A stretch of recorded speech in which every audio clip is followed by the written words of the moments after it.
बहुत समय पहले चंद्रगढ़ नाम का एक राज्य था। वहां की रानी चंद्रप्रभा सुंदर, बुद्धिमान और साहसी थीं। उन्होंने बचपन से ही तलवारबाजी, घुड़सवारी और रणनीति सीखी थी। जब वह बड़ी हुईं, तो उन्होंने अपने राज्य के राजा वीरसेन से विवाह किया। राज्य सुख शांति से चल रहा था, लेकिन एक दिन राजा वीरसेन एक युद्ध में वीरगति को प्राप्त हुए।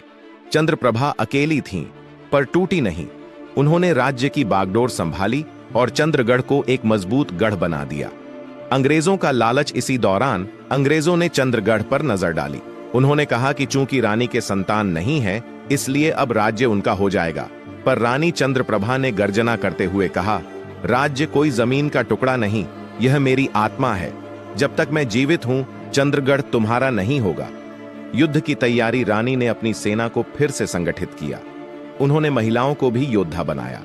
उनके दो सबसे भरोसेमंद साथी थे सेनापति भीमराज, जो बचपन से उनके रक्षक थे, राजगुरु सिद्धांत, जो बाहरी रूप से साथ थे, लेकिन अंदर ही अंदर अंग्रेजों से मिल गए थे। राजगुरु ने युद्ध की कुछ योजनाएं जानबूझकर लीक कर दीं, जिससे रानी की सेना को नुकसान हुआ। लेकिन रानी को जल्दी ही संदेह हो गया और उन्होंने सिद्धांत की सच्चाई उजागर कर दी। अंतिम युद्ध फिर आया, निर्णायक युद्ध। रानी ने अपने अस्त्र शस्त्र संभाले और सेना के साथ युद्ध भूमि में उतरी। उन्होंने घोड़े पर सवार होकर दुश्मनों के छक्के छोड़ा दिए, लेकिन युद्ध बहुत भारी था। आखिर में रानी ने अपनी जान देकर चंद्रगढ़ को बचाया। उन्होंने मृत्यु से पहले अपनी सेनापति को आदेश दिया, मेरी मौत के बाद भी यह राज्य स्वतंत्र रहना चाहिए। विरासत रानी चंद्रप्रभा की कुर्बानी व्यर्थ नहीं गई। उनकी वीरता से प्रेरित होकर चंद्रगढ़ की जनता ने अंग्रेजों को खदेड़ दिया।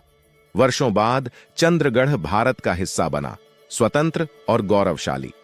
आज भी लोग गीत गाते हैं, जिसने डर को हराया, जो जली पर बुझी नहीं, वो थी चंद्रप्रभा रानी।